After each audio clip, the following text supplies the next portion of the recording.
But this is another type of income. This here, I won't get into, is called phantom income. It's taxes I don't pay. So what is the number one thing that keeps most people poor? Well, what Robert is talking about is paying taxes. When you add up the amount of money your entire life that you pay in taxes, it's a really big number. So the question is, how do you pay less in taxes? Well, in this video, I'll break down what he's talking about and give you a few ideas to think about to help you reduce how much you pay in taxes. If you're new to investing or want to get better investing, you're in the right place. Here at Tykr, we're all about clear, confidence investing. If you have a moment, please hit that like button. And if you want to see more videos like this, please hit that subscribe button. All right, let's dive in. So Robert breaks down taxes into 3 categories. Category 1 would be employee. As an employee, you actually pay the IRS or the government first, then you pay yourself second. That's not ideal.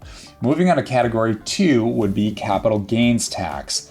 That's when you have a bigger item such as a house or maybe a business, or if you are holding stock and you sell it after a year, you will pay capital gains tax. It's not as high as a tax bracket as short-term taxes, but still taxes. What Robert really focuses on is category 3, which is create a business, and that way you can write off expenses and reduce how much you pay in taxes. Now I have to say this, make sure you talk to your tax advisor to understand what you can and can't write off. Like in my case, I've been using the same tax advisor for like 15 years. He's great.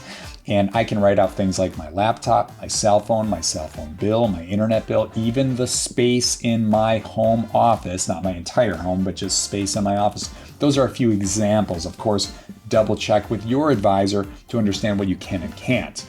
But anyway, here is kind of the process and how this works with the category 3, and then I'll dive into a few ideas. So what you want to do is when you create a business is you want to pay yourself first. Then you want to write off expenses. Then what's left over, you'll pay that in taxes. So instead of paying a really big number, you pay a smaller number. Overall, that allows you to reduce how much you pay in taxes and put more money in your pocket, or money you can use to invest in the stock market. Now, you may be wondering what kind of business you should create. Well, I do have other videos on this YouTube channel talking about ideas.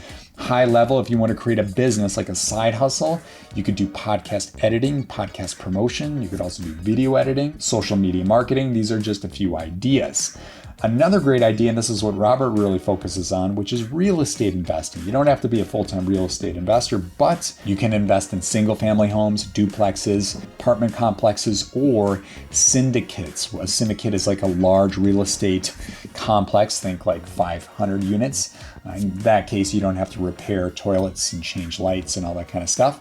But anyway, there are a lot of options out there on how you can invest in real estate. But when you really zoom out and look at this from a big picture, no matter what you do for a living, whether you're working for somebody or let's say you are already an entrepreneur, you want to have a business set up in some way, shape, or form that you can use to write off expenses and reduce how much you pay in taxes. That's extra money you can keep and extra money you can invest in the stock market. And if you want to start buying and selling stocks with confidence on your own, I invite you to join Tykr for free. I also have a free training down below. It's titled The 3-Step Investing Plan to Buy Stocks with Confidence.